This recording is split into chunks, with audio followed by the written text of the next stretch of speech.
नमस्कार दोस्तों, NCERT book की सीरीज़ में एक बार फिर से आपका स्वागत है। एक बार फिर से मैं आपके लिए एनसीईआरटी की बुक लेकर के आया हूँ। इसमें आज हम देखेंगे ज्योग्राफी सब्जेक्ट, जो 9th क्लास की ज्योग्राफी है दोस्तों। चैप्टर नंबर 1 जो चल रहा है उसी का पार्ट 2 लेकर के आया हूँ मैं। पार्ट 1 आपको मैं दे चुका हूँ, पार्ट 1 की वीडियो मैं आपको बनाया हूँ। ग्राफ और थ्योरी दोनों के माध्यम से मैं आपको समझाने का प्रयास किया हूँ दोस्तों। उसी सिलसिले में मैं पार्ट 2 लेकर के आया हूँ। पार्ट 1 में छूटा हुआ जो कंटेंट था उसको आज हम पार्ट 2 में कवर करेंगे। तो आज जो टॉपिक होगा दोस्तों, भारत तथा विश्व, ये आज का टॉपिक है। यहाँ से हम स्टार्ट करेंगे। इसके पहले के जो भी कंटेंट थे, जो भी टॉपिक थे, उसको मैंने आपको बता दिया है। तो आज एनसीईआरटी की बुक में दोस्तों यहाँ से भारत तथा विश्व, जो हमारा एनसीईआरटी 9th क्लास की ज्योग्राफी है, उसका पहला चैप्टर है। यहाँ से हम प्रारंभ करते हैं दोस्तों। भारतीय भूखंड एशिया महाद्वीप के पूर्व और पश्चिम के मध्य में स्थित है। बिल्कुल दोस्तों, जो भारतीय भूभाग है, जो भारत है, वो एशिया महाद्वीप के अंतर्गत आता है। और एशिया महाद्वीप में वो किस जगह पर स्थित है दोस्तों? पूर्व और पश्चिम के मध्य में, यानी पूर्व और पश्चिम के बीचों बीच का जो जगह होगा दोस्तों, वहाँ पर स्थित है ये भारतीय भूभाग। अब एकदम मध्य की अगर बात करें तो मध्य में किस प्रकार से स्थित है दोस्तों, इसको अभी मैप पर ले चलूँगा आपको, और मैप पर दिखाऊंगा किस प्रकार से और कहाँ पर ये मध्य में आता है एशिया के भूभाग पर, एशिया महाद्वीप के। भारतीय भूभाग एशिया महाद्वीप का दक्षिणी विस्तार है। देखो दोस्तों, ये मध्य में तो स्थित है, जैसे कि यहाँ बताया जा रहा है कि भारतीय भूभाग एशिया महाद्वीप के पूर्व और पश्चिम के मध्य में स्थित है। लेकिन जो भारतीय भूभाग मध्य में स्थित है, वही भारतीय भूभाग एशिया महाद्वीप का दक्षिणी विस्तार है, यानी कि दक्षिणी क्षेत्र पर स्थित है दोस्तों, जो मध्य में पड़ता है। पूर्व और पश्चिम के मध्य में जो दक्षिण का भाग होगा, वहाँ पर ये भारत का भूभाग स्थित है। हिंद महासागर जो कि पश्चिम में यूरोपीय देशों और पूर्वी एशियाई देशों को मिलाता है। बिल्कुल दोस्तों, जो हिंद महासागर है, ये पश्चिम में यूरोपीय देशों को मिलाता है और पूर्व में एशियाई देशों को मिलाता है। क्योंकि जो हिंद महासागर है दोस्तों, वो पूर्व और पश्चिम में काफ़ी दूर तक फैला हुआ है।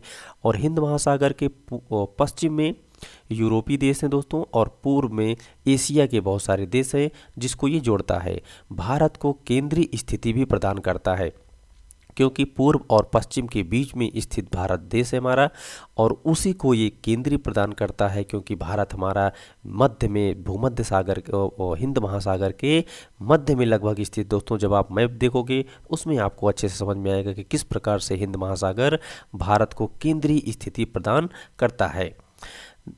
आगे दक्षिण का पठार जो है दोस्तों, दक्षिण का पठार हिंद महासागर के शीर्षतम फैला हुआ है, यानी कि जो दक्षिण का पठार है दोस्तों भारत का, वो हिंद महासागर में अधिकतम फैला हुआ है। जो दक्षिण आप देखेंगे भारत के मैप में, आपने दक्कन के पठार के बारे में पढ़ा होगा दोस्तों, उसी को दक्षिण का पठार नाम बहुत पहले था, अब उसे दक्कन का पठार कहा जाने लगा। उसका फैलाव दोस्तों हिंद महासागर में बहुत ज़्यादा है, इसलिए यहाँ पर बताया जा रहा है कि दक्षिण का पठार हिंद महासागर में शीर्षतम फैला हुआ है। और पश्चिम एशिया, अफ्रीका और यूरोप के देशों के साथ साथ पूर्वी एशिया के देशों से भी पूर्वी तट के माध्यम से निकटतम संबंध बनाए हुआ है। तो देखो दोस्तों, यहाँ पर जो ये बात अगली लाइन मैंने पढ़ा, ये हिंद महासागर के बारे में बताई जा रही है कि वो पश्चिम की तरफ जो है दोस्तों, पश्चिमी एशिया, अफ्रीका और यूरोप के देशों के साथ साथ पूर्वी एशिया को देशों से भी पूर्वी तट के माध्यम से निकटतम संबंध बनाए हुए है। हिंद महासागर में किसी भी देश की तटीय सीमा भारत जैसी नहीं है। बिल्कुल दोस्तों, ये बहुत ही महत्वपूर्ण लाइन होती है, क्योंकि जो भारत की सीमा है दोस्तों, और हिंद महासागर जो है, हिंद महासागर में जिस प्रकार से भारत अपनी सीमा रेखा बनाता है, उस प्रकार से कोई भी ऐसा देश नहीं है जो हिंद महासागर में अपनी सीमा बनाता हो। उसको भी आप मैप पे देखोगे तो और अच्छा से समझ में आएगा आपको। भारत की इसी महत्वपूर्ण स्थिति के कारण यह महासागर का नाम इसके नाम पर पड़ा, यानी कि भारत के नाम पर पड़ा है, क्योंकि दोस्तों जो हिंद महासागर है वो भारत की जो तटरेखा है, तटीय सीमा है दोस्तों, वो सबसे अलग है, सभी देशों से अलग है। और यही इसकी सबसे खासियत है, जिस वजह से जो हिंद महासागर है दोस्तों वो भारत के नाम पर रख दिया गया। पहले जैसा कि आप जानते हो तो भारत का नाम हिंदुस्तान है, तो इसीलिए उस महासागर का नाम हिंद महासागर रख दिया गया, क्योंकि भारत के साथ उसकी एक बहुत ही अनोखी, बहुत ही खूबसूरत सीमा बनती है। तो दोस्तों चलो मैं आपको मैप के माध्यम से इसमें से जो कुछ भी महत्वपूर्ण चीज़ें थी उसको मैं मैप पे भी आपको समझाने का प्रयास करता हूँ। उसके पहले दोस्तों यहाँ पर एक महत्वपूर्ण जानकारी है सुएज नहर के बारे में। सन 1869 में सुएज नहर के खुलने से भारत और यूरोप के बीच की दूरी 7000 किलोमीटर कम हुई।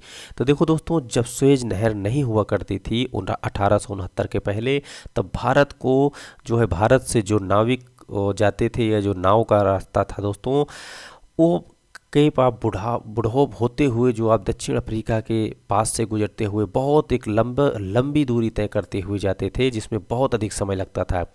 लेकिन 1869 में जब सुएज नहर बन गई और सुएज नहर के खुलने से दोस्तों ये रास्ता बिल्कुल कम हो गया, और जितनी ये 7000 किलोमीटर की दूरी भी कम तय करनी पड़ती है। अब समय और दूरी दोनों की बचत होती है दोस्तों। अब हम आपको मैप पर ले चलते हैं। मैप के माध्यम से इसमें जो भी महत्वपूर्ण चीज़ें हैं इसको मैं आपको बताता हूँ।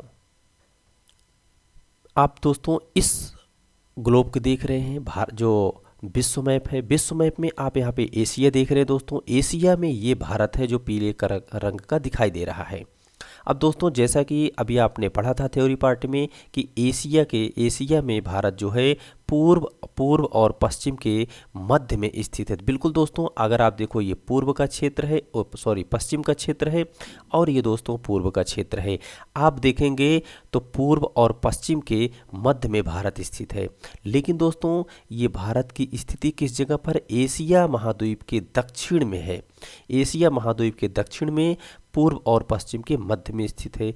अब दोस्तों एक बात और थी कि जो हिंद महासागर है दोस्तों, वो भारत को केंद्रीय स्थान यानी एकदम मध्य में रखता है। तो देखो दोस्तों, यहाँ पर एशिया महाद्वीप आ जाता है, यहाँ पर नीचे हिंद महासागर आता है। हिंद महासागर और एशिया के बिल्कुल बीचों बीच में हमारा प्यारा भारत देश है। इसकी भी एक बहुत महत्वपूर्ण खासियत है दोस्तों।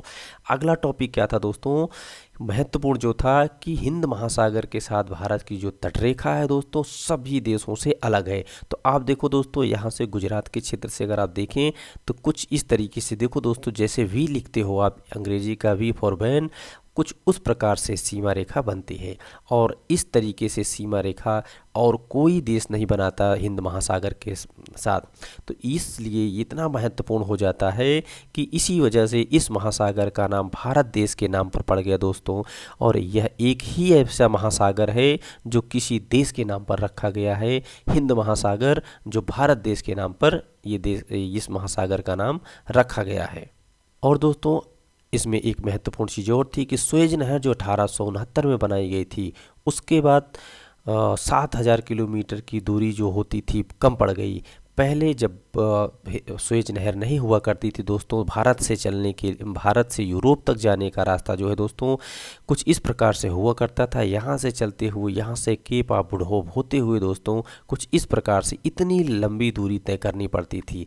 लेकिन दोस्तों सुएज नहर बनने के बाद अब आप सोचो कि यहाँ से चलने के बाद सीधे यहाँ से होते हुए दोस्तों कुछ इस प्रकार से यहाँ पर सुएज नहर पड़ता है दोस्तों, यहाँ से सीधे यूरोप पहुँच जाते। तो आप समझ सकते हो दोस्तों कि कितनी दूरी पहले तय करनी पड़ती। अब सिर्फ और सिर्फ इतनी दूरी, छोटी सी दूरी तय करनी पड़ती है, जिसमें समय, ईंधन सबकी बचत होती है। और बहुत साल पहले जब सुएज नहर नहीं था तो कितनी लंबी दूरी तय करना पड़ता था। ये कुछ महत्वपूर्ण जानकारी थी दोस्तों जो अभी आपने थ्योरी पार्ट में पढ़ा और मैं आपको मैप के माध्यम से भी बताया। तो दोस्तों ये एनसीईआरटी बुक की सीरीज चल रही है। एनसीईआरटी की बुक में दिए हुए महत्वपूर्ण पॉइंट जो है मैं आपको मैप पे समझा रहा हूँ और साथ ही साथ थ्योरी पार्ट में भी पढ़ के बता रहा हूँ। एक दूसरे मैप पर भी दोस्तों मैं आपको सुएज नहर के बारे में बताता हूँ कि सुएज नहर जो है दोस्तों, यहाँ पर आप देख रहे हो ये लाल सागर है, भूमध्य सागर दोस्तों, भूमध्य सागर के यहाँ से लाल सागर जो हिंद महासागर का एक भाग है दोस्तों, यहाँ से सुएज नहर निकली हुई है और कुछ ये रास्ता है दोस्तों जो जल मार्ग है जिस जहाँ से नाव रास्ता अपना तय करते हैं भूमध्य सागर और यूरोप जाने के लिए। तो देखो दोस्तों, मुंबई के बंदरगाह से अगर कोई नाव निकलती है, कोई बड़ी नाव मुंबई के बंदरगाह से निकलती है दोस्तों, तो कुछ इस तरीके से यहाँ से लाल सागर होते हुए सुएज नहर के रास्ते से भूमध्य सागर और भूमध्य सागर से दोस्तों यूरोप तक ये रास्ता अपना तय कर लेती है, जो अब बहुत छोटा सा रास्ता है। और बहुत साल पहले 1969 के पहले दोस्तों ये रास्ता इतना छोटा नहीं था, बहुत लंबा रास्ता था, बहुत लंबी दूरी तय करनी पड़ती थी। आगे देखते हैं दोस्तों, भारत का विश्व के देशों के साथ संपर्क युगों पुराना है, परंतु यह संबंध समुद्री जलमार्गों की अपेक्षा भूभागों से होकर था। तो देखो दोस्तों, जो अन्य देशों के साथ भारत का संबंध था, संपर्क था, आना जाना था, बहुत पुराना संबंध है, बहुत पुराना संपर्क है। लेकिन आने जाने का रास्ता, बहुत साल पहले आने जाने का रास्ता जो हुआ करता था वो जलीय मार्ग ना होकर के दोस्तों स्थलीय मार्ग हुआ करता था। भूमि के रास्ते से लोग आते जाते थे। उत्तरी पर्वतों के दर्रों से अनेक यात्री प्राचीन काल से भारत आए। बिल्कुल दोस्तों, जब जो उत्तर में हिमालय पर्वत है, उस हिमालय पर्वत में जो दर्रे हैं, उन दर्रों के माध्यम से लोग अपना रास्ता बनाए थे और उसी रास्ते से आना जाना हुआ करता था। जबकि समुद्री मार्ग बहुत कम समय तक ज्ञात नहीं थे, क्योंकि समुद्र से लोगों को आना जाना नहीं था। लोग स्थल मार्ग से आना जाना प्रारंभ कर दिए थे, आने जाने का वही उनका मुख्य मार्ग हुआ करता था। इसलिए समुद्री मार्ग की किसी को कोई जानकारी भी नहीं रही होगी। यही कारण था दोस्तों कि समुद्री मार्ग उस समय समुद्री मार्गों का प्रचलन बहुत कम था। इन मार्गों से प्राचीन समय से विचारों और वस्तुओं का आदान प्रदान होता रहा। बिल्कुल दोस्तों, जिस रास्ते से लोग आते जाते हैं एक देश से दूसरे देश से, तो वही उसका साधन संसाधन आने जाने का मार्ग होता है। उसी रास्ते से लोगों का आना जाना, वस्तुओं का आचार विचार का आना जाना होता है, जिस प्रकार से यहाँ एनसीईआरटी की बुक में बताया गया है। भारत का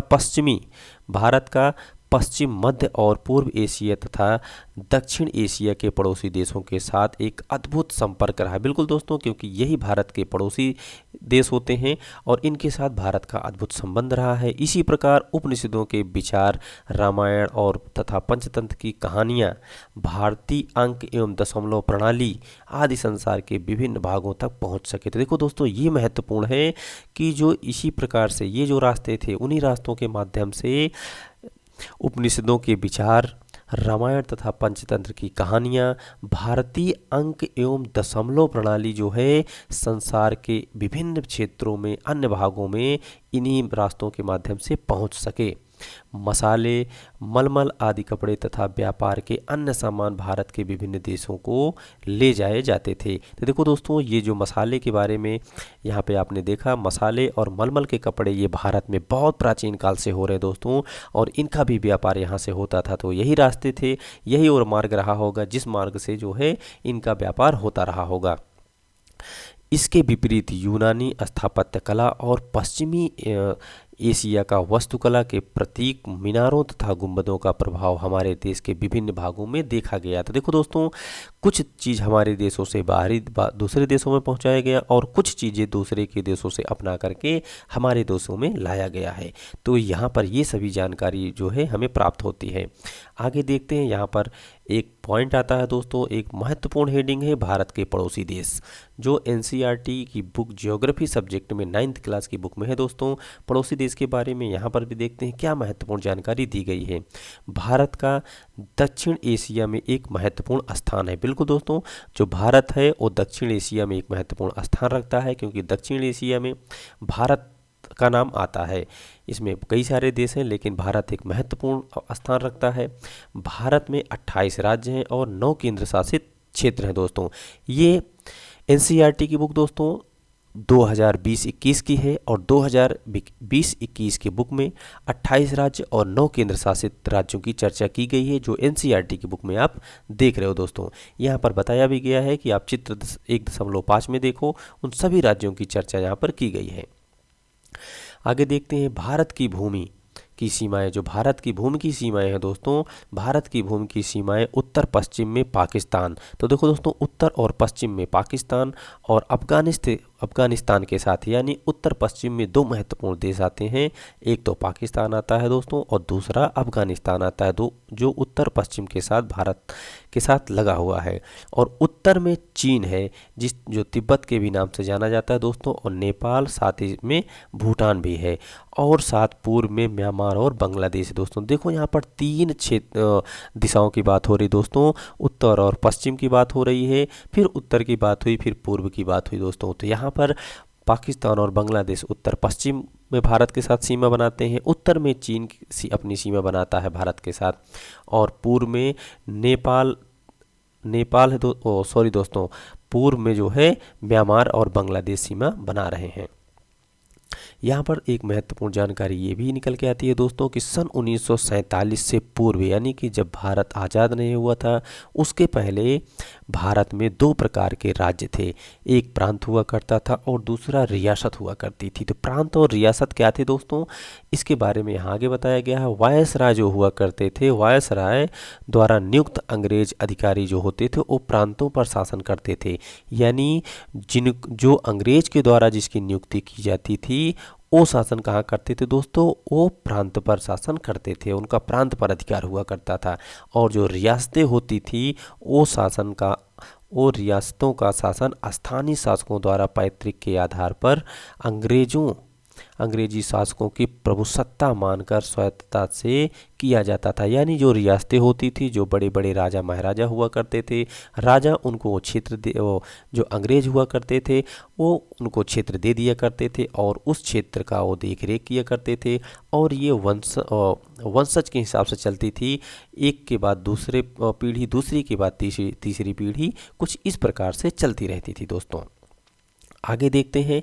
यहाँ पर देखो दोस्तों, जो 29, 28 राज्य और 9 केंद्र शासित राज्य बताए गए हैं उसमें ये आते हैं। और साथ ही साथ यहाँ पे ये भी बताया गया है दोस्तों कि पड़ोसी देश कौन कौन से हैं, इसको भी हम देख लेते हैं दोस्तों। सबसे पहले पड़ोसी देश को देख लेते हैं। जो उत्तर और पश्चिम में दो देश की चर्चा की गई थी दोस्तों, पाकिस्तान और अफगानिस्तान। तो ये पाकिस्तान और अफगानिस्तान दोस्तों भारत के उत्तर और पश्चिम में स्थित है। और उत्तर में दोस्तों यहाँ पर चीन है, आप देख रहे हो चीन बहुत दूर तक है, लेकिन दोस्तों इस NCERT की बुक में उत्तर की चर्चा की गई है, तो हम सिर्फ उत्तर के बारे में पढ़ेंगे कि उत्तर की दिशा में चीन जो है दोस्तों, यहाँ से जम्मू कश्मीर से लेकर के उत्तराखंड तक चीन अपनी सीमा रेखा बनाता है। और साथ ही साथ उत्तर में दोस्तों नेपाल और भूटान भी अपनी सीमा बना रहे हैं। आप देख रहे हो इस मैप में कि उत्तर में नेपाल भी है और नेपाल और उत्तर में ही भूटान भी है दोस्तों। अब पूर्व की अगर बात करें दोस्तों, तो पूर्व में यहाँ बांग्लादेश है दोस्तों और पूर्व में म्यांमार भी है, ये दो देश। तो देखो दोस्तों कितने देश हो गए जो भारत के साथ सीमा बनाते हैं। पाकिस्तान 1, अफगानिस्तान 2, चीन 3, नेपाल 4, भूटान 5, म्यांमार 6 और बांग्लादेश 7 ऐसे देश हैं दोस्तों जो भारत के साथ स्थलीय सीमा बना रहे हैं। और सातों देशों की स्थिति भी बता दी गई दोस्तों, कुछ उत्तर पश्चिम में हैं, उत्तर में हैं और कुछ पूर्व में हैं। ठीक दोस्तों, अब यहाँ पर एक महत्वपूर्ण चीज़ है दोस्तों कि जो NCERT की इस बुक में जो 2020-21 की है, इसमें 28 राज्य और 9 केंद्र शासित राज्यों की चर्चा की गई है। तो आप इस वीडियो को रोक करके इसमें दी गए सभी राज्यों के बारे में आप पढ़ सकते हो, कौन सा राज्य कहाँ पर है और कितने राज्य हैं, कितने राज्य हमारे केंद्र शासित हैं, इसके बारे में आप इस वीडियो को रोक करके आप देख सकते हो। आगे देखते हैं दोस्तों, दक्षिण में समुद्र पार हमारे दो पड़ोसी द्वीप हैं। तो बिल्कुल दोस्तों हमारे दो पड़ोसी भी द्वीप हैं। वो कौन कौन से पड़ोसी द्वीप हैं दोस्तों, जो द्वीप समूह राष्ट्र हैं, एक तो है श्रीलंका और दूसरा है दोस्तों मालदीव। अब ये दोनों दोस्तों कहाँ पर पड़ते हैं दोस्तों, देखो ये भारत देश था ऊपर और यहाँ पर आप नीचे देख रहे हो दोस्तों, एक ये श्रीलंका है, एक द्वीप समूह राष्ट्र जो है श्रीलंका है दोस्तों, और दूसरा दोस्तों यहाँ पर आप देख रहे हो ये मालदीव पड़ता है। तो एक बार फिर से मैं आपको पूरा मैप दिखाता हूँ। पूरे मैप को देखो, भारत का ये मैप है और यहाँ पर दोस्तों पड़ोसी देश जो द्वीप है वो श्रीलंका है और दूसरा मालदीव है। ये दोनों देश जो है दोस्तों द्वीप समूह राष्ट्र हैं दोस्तों। भारत और श्रीलंका के बीच में छोटा समुद्री रास्ता। तो दोस्तों भारत और श्रीलंका के बीच ये जो रास्ता है दोस्तों, ये रास्ता जो है एक समुद्री रास्ता है जो पाक जल संधि के नाम से जाना जाता है। तो ये रास्ता किस नाम से जाना जाता है दोस्तों? ये बहुत ही महत्वपूर्ण है, ये पाक जल संधि के नाम से जाना जाता है, भारत और श्रीलंका के बीच का जो रास्ता है। और ये दोस्तों मन्नार की खाड़ी भी इसी को ही कहा जाता है। भारत और श्रीलंका के बीच में जो स्थित है वो जगह है दोस्तों, इसी को पाक जल संधि भी कहा जाता है, और यही है मन्नार की खाड़ी। मालदीव लक्षद्वीप समूह के दक्षिण में स्थित है दोस्तों। अब मालदीव की अगर आप बात करें दोस्तों, तो ये है दोस्तों मालदीव, और लक्षद्वीप है, और लक्षद्वीप के दक्षिण में मालदीव स्थित है। तो दोस्तों कुछ ये महत्वपूर्ण जानकारी थी जो एनसीईआरटी की बुक 9th क्लास में दी गई थी। तो जो महत्वपूर्ण जानकारी थी दोस्तों, मैं उसको आपको बता दिया हूँ। अब आप इस वीडियो को रोक करके या आप एनसीईआरटी की बुक के माध्यम से इसमें जो और महत्वपूर्ण जानकारी आपको लगती है आप उसको पढ़ सकते हैं, देख सकते हैं दोस्तों। आज के लिए बस इतना ही। अब हम आपसे अगले वीडियो में मिलेंगे दोस्तों, तब तक के लिए जय हिंद।